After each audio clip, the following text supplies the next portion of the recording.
एक बार की बात है, मीरा नाम की एक छोटी राजकुमारी थी जो फूलों और फव्वारों से भरे बगीचों से घिरे एक सुंदर महल में रहती थी। मीरा होशियार और जिज्ञासु थी, पर उसकी एक छोटी सी आदत परेशानी का कारण बनती थी। उसे सुनना पसंद नहीं था।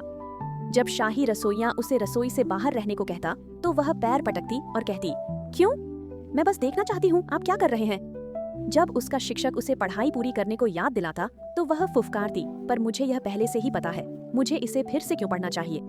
यहाँ तक कि जब उसकी सबसे अच्छी दोस्त एली खेल खेलना चाहती, मीरा हमेशा जिद करती, चलो मेरे तरीके से खेलें, तुम्हारे खेल बोरिंग हैं। शुरू में मीरा को नहीं लगा कि यह कोई बड़ी बात है।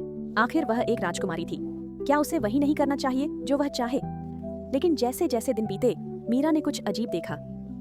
एक सुबह मीरा की अभिभाविका श्रीमती ह्यूज ने उसे नाश्ते से पहले बाल ब्रश करने को कहा। मीरा, तुम्हारे बाल बहुत उलझे हुए हैं, चलो इन्हें ठीक कर दें, उसने प्यार से कहा।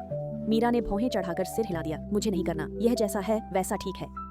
श्रीमती ह्यूजेस ने आह भरी और चली गईं। नाश्ते पर मीरा के भाई राजकुमार एओएन ने उसके बिखरे बालों को देखकर हंसे। मीरा, तुम चिड़िया के घोंसले जैसी लग रही हो, उसने चिढ़ाया। मीरा शर्मा गई और बुदबुदाई, ये ठीक नहीं है, किसी ने मेरी मदद क्यों नहीं की। बाद में मीरा एली के साथ खेलने बगीचे में गई। चलो लुका छिपी खेलें, एली ने सुझाव दिया। मीरा ने नाक सिकोड़ी, लुका छिपी बोरिंग है, चलो इसके बजाय पकड़म पकड़ाई खेलें। एली हिचकिचाई पर मान गई। कुछ देर बाद एली चुप हो गई। क्या हुआ? मीरा ने पूछा। एली ने कंधे उचकाए, तुम कभी मेरी बात नहीं सुनती, जैसे मेरे विचार मायने नहीं रखते। फिर वह चली गई, मीरा को अकेला छोड़कर। निराश होकर मीरा अपने पिता राजा के पास गई।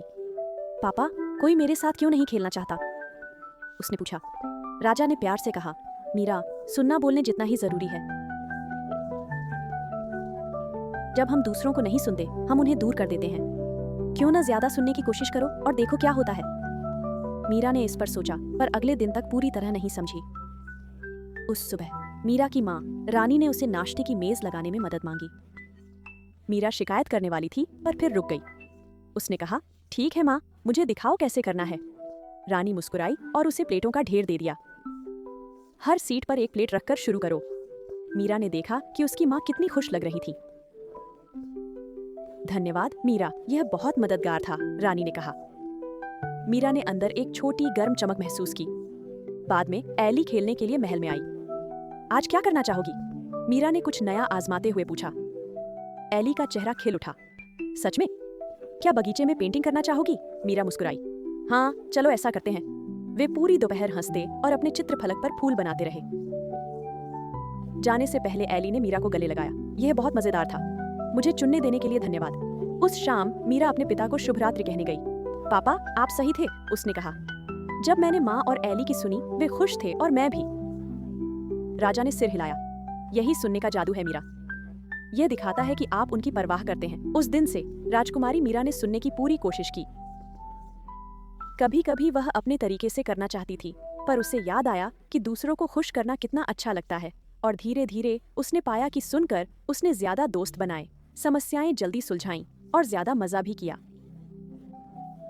मीरा ने सीखा कि अच्छा श्रोता बनना उसे सिर्फ बेहतर राजकुमारी नहीं बनाता, यह उसे बेहतर दोस्त, बेटी और बहन भी बनाता है।